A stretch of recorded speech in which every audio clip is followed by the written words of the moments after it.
Olá pessoal, sejam bem-vindos mais uma vez aqui ao canal do Professor Chagas e hoje para a nossa última aula da Lei Orgânica do município de Itaúsu, Goiás. Mas antes eu quero lembrar que ficou pronto o nosso simulado, são 65 questões, 25 questões da Lei Orgânica, 25 questões do Estatuto dos Servidores Públicos e 15 questões da Lei 13.022 de 2014, o Estatuto das Guardas Municipais. Para você adquirir esse simulado, é só você fazer um depósito ou uma transferência nas contas que eu vou deixar aqui embaixo na descrição do vídeo, tá certo? Que eu estarei enviando para você por meio de WhatsApp ou também por e-mail. Mas antes eu quero convidar você que ainda não é inscrito aqui no nosso canal a estar se inscrevendo.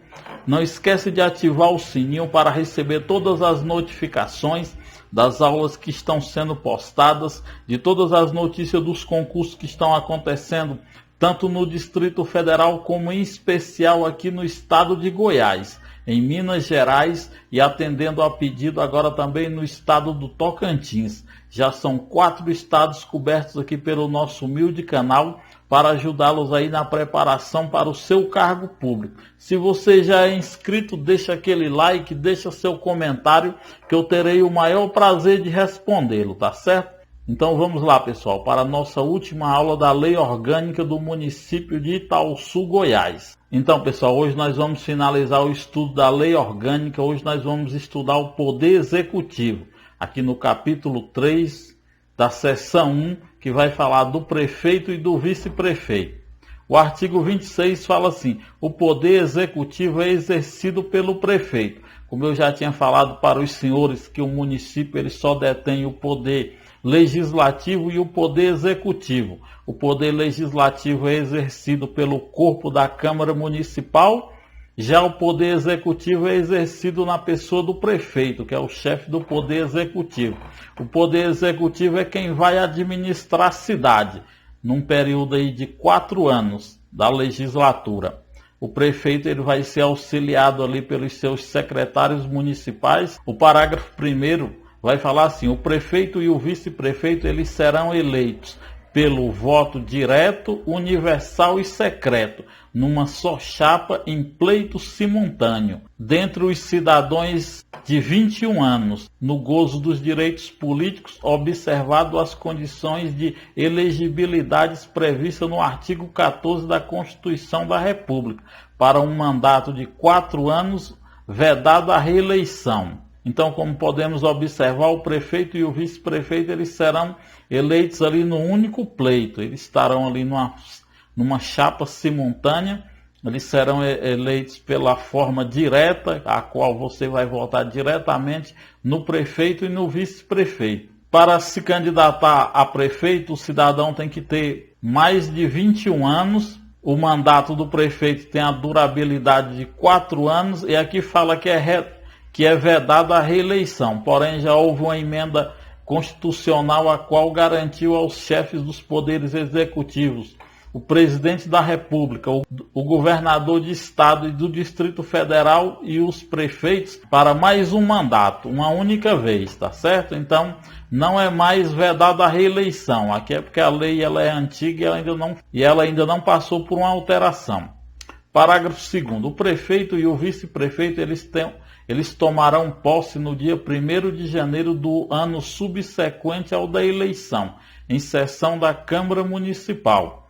Então, o prefeito ele tomará posse no 1º de janeiro do ano posterior às eleições, em uma sessão na Câmara Municipal, prestando ali os seus compromissos, fazendo os juramentos ali de honrar a lei orgânica e as constituições do Estado e a Constituição Federal. Ao terceiro vai falar assim: se decorrido 10 dias da data fixada para a posse e salvo motivo de força maior, o prefeito ou o vice não tiver assumido o cargo, este será declarado vago pela Câmara Municipal. Então, se decorrido 10 dias aí, se então no dia 11 o prefeito ainda não tiver tomado posse e não justificar, então será declarado vago. Então, realizará uma nova eleição. Então, será realizada uma nova eleição. Artigo 27. substituirá o prefeito no caso de impedimento, e suceder-lhe-á no de vaga o vice-prefeito. Então, por um motivo, o prefeito houve algum impedimento aí para que o prefeito não pudesse assumir, então o vice-prefeito vai assumir. Então o vice-prefeito vai assumir. Parágrafo 1º. O vice-prefeito, além de outras atribuições que lhe forem conferidas nessa lei orgânica e na Constituição do Estado de Goiás, auxiliará o prefeito quando for convocado para missões especiais e poderá, sem perda do mandato, mediante autorização da Câmara Municipal, aceitar e exercer cargo ou função de confiança municipal, estadual ou federal. Então, o vice-prefeito ele vai auxiliar o prefeito quando ele for convocado e, sem motivo de perda do mandato, ele pode exercer, mediante autorização da Câmara, um cargo de confiança, tanto na esfera municipal como estadual ou federal. Mas como assim, professor? Estadual ou federal? Por exemplo, ele faz parte de um partido e o partido ganha ali as eleições estaduais e ele é convocado para ser um secretário municipal. Então, se a Câmara autorizar ele pode se tornar um secretário municipal ou federal, um ministro e assim por diante. Segundo, em caso de impedimento do prefeito e do vice-prefeito, serão chamados ao exercício do poder executivo sucessivamente o presidente e o vice-presidente da Câmara Municipal. Artigo 28. Vagando os cargos de prefeito e vice-prefeito, far-se-á a eleição 90 dias após a abertura da última vaga para completar o período dos antecessores.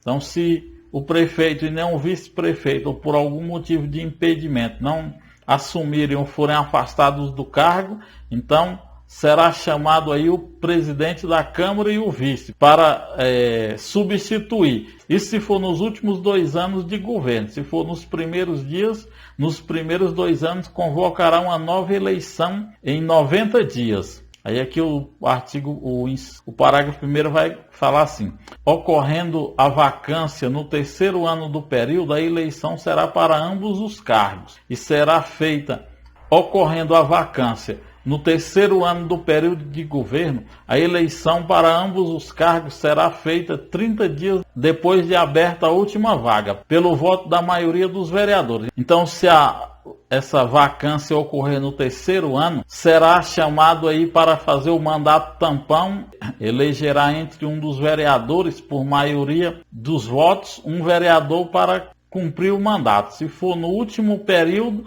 aí é que vai acontecer ou o presidente ou o vice-presidente da Câmara está assumindo, tá certo? Artigo 29.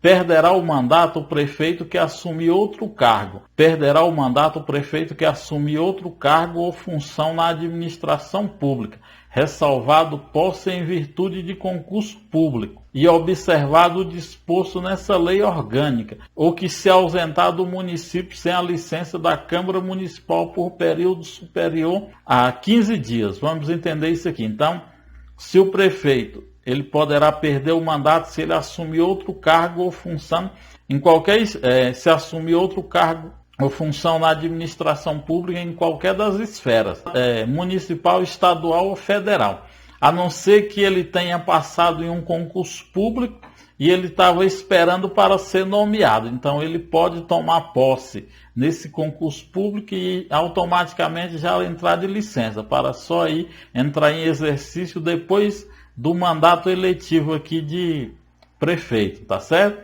E o prefeito também ele não pode se ausentar do município sem autorização da Câmara Municipal por um período superior a 15 dias, tá certo? Então, fixem bem essas informações aí, porque elas poderão ser alvo da sua prova. Seção 2, das atribuições do prefeito. Artigo 30, compete privativamente ao prefeito, ou seja, compete exclusivamente ao prefeito. Primeiro, exercer a direção superior da administração municipal, aquilo que eu já tinha falado para os senhores lá no começo da nossa aula, que o prefeito é que vai administrar a cidade.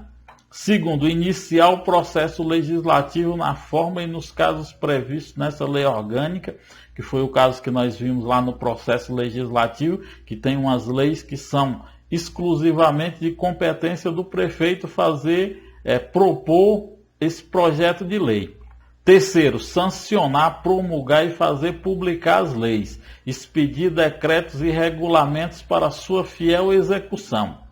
Quarto, vetar projetos de lei total ou parcialmente, observados os dispostos nos parágrafos 1º e 2º do artigo 22 dessa lei orgânica. Quinto, prover os cargos, empregos e funções públicas na forma dessa lei orgânica e das Constituições da República e do Estado de Goiás e das leis. Sexto, celebrar convênios, acordos, contratos e outros ajustes autorizados em lei.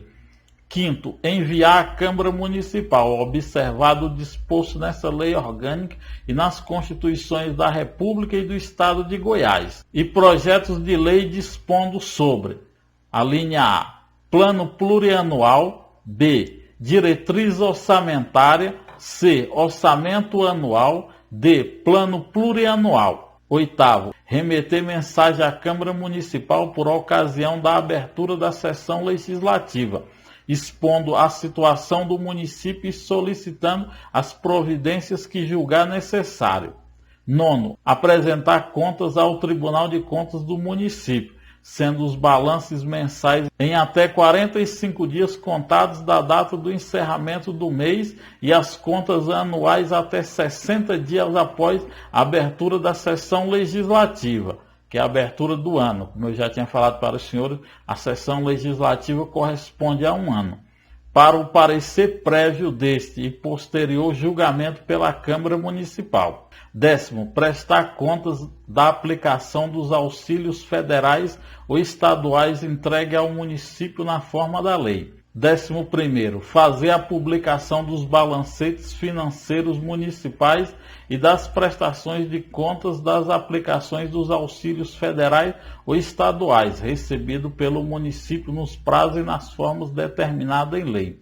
12º, colocar à disposição da Câmara Municipal até o 10º dia de cada mês o 12º de dotação orçamentária, no termo da Lei Complementar Federal, observados os limites impostos pela receita efetiva de cada mês. Aquilo que eu tinha falado para os senhores, do 12º, que é a sexta parte de toda a arrecadação do município, tem que passar para a Câmara Municipal cumprir com suas obrigações orçamentárias. 13º, encaminhar à Câmara Municipal nos termos e prazos em que fizer o Tribunal de Contas do município cópia dos balancetes mensais e do balancete anual da Prefeitura. 14º, publicar os atos que vierem resguardar os interesses do município, desde que não ressalvados à Câmara Municipal. Seção 3, da responsabilidade do prefeito. Artigo 31. São crimes de responsabilidades os atos que atentem contra a lei orgânica, as constituições do Estado e da República, especialmente contra, primeiro, a existência da União, do Estado de Goiás e do município. Então, qualquer tentativa do prefeito em conspirar para extinguir a União, o Estado de Goiás e também contra o município é um crime de responsabilidade. Segundo, o livre exercício do poder legislativo. Então, o prefeito não pode interferir no poder legislativo. Terceiro, o exercício dos direitos políticos individuais e sociais. Quarto, a segurança do município, do Estado de Goiás e da República. Quinto, a probidade da administração. Sexto, a lei orçamentária.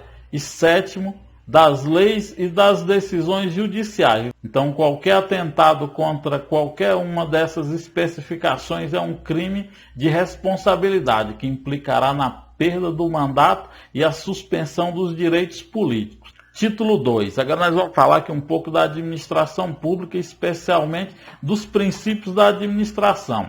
Não é mais relativo ao poder executivo, porém, nós devemos atentar que esses princípios da administração pública, que eles têm sido alvo direto de objeto de questões de prova, tá certo?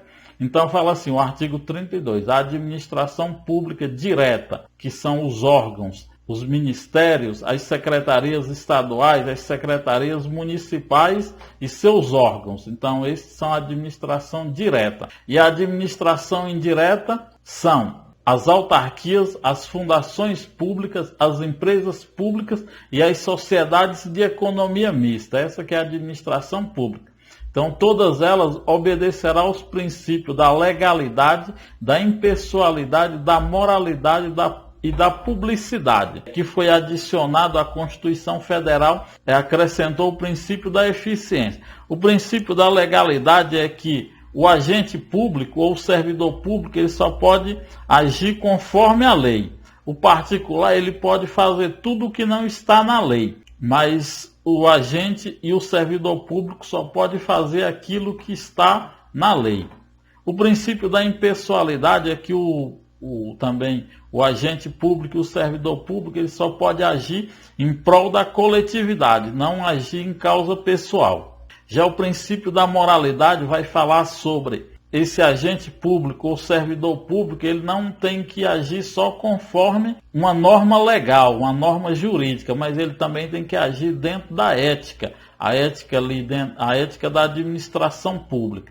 E o princípio da publicidade é que a administração pública tem que tornar público todos os seus atos, tá certo? Pode ser através de um periódico, fixando no mural da prefeitura, no site da prefeitura ou num próprio portal da transparência.